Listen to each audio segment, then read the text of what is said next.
Good morning, everybody. Welcome back to another installment of Scott's Selections here for Friday, August 14th. Before we get into today's play of the day, quick recap of what happened yesterday. We ended up picking up a nice, easy winner with the Phoenix Suns -5.5, which was available at -110 on FanDuel. Really wasn't much of a sweat. We ended up beating a 3.5 point line move as it ended up going up to 9 right before opening tip.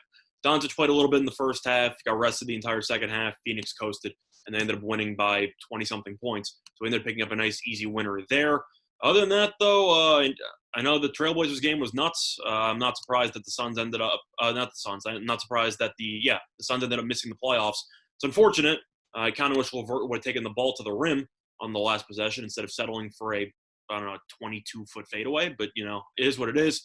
Good for the Trailblazers, and I'm sure that they'll have a pretty entertaining series with the Lakers once they take care of business against the Grizzlies. But for the play of the day, we're actually going to be switching to a sport we haven't covered much on this show, and it will be hockey.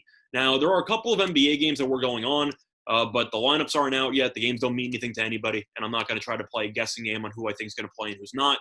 So for that reason, I'm not going to do the NBA. So for that reason, we're going to be switching to an NHL matchup that will be taking place early afternoon, and it will be between the Arizona Coyotes and the Colorado Avalanche. And for this game, it's going to be on a prop. We're going to be taking the under 1.5 goals in the first period, which is available at -120 on Fox Bet.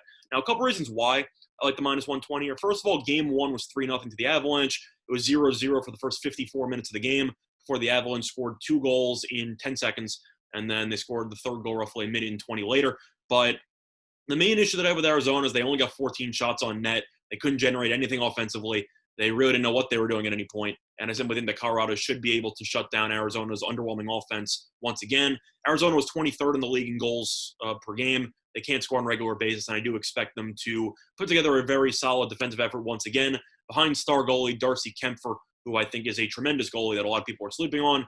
I think that Arizona's the better goalie in this matchup because I do think that Kempfer's better than Grubauer, but I think Colorado's better in every other aspect of hockey.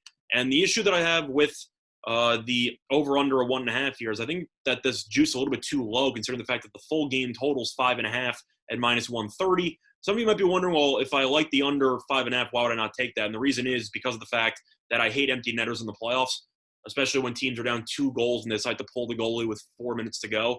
You get so many empty netters in the NHL, in the playoffs especially, that I hate playing full game unders.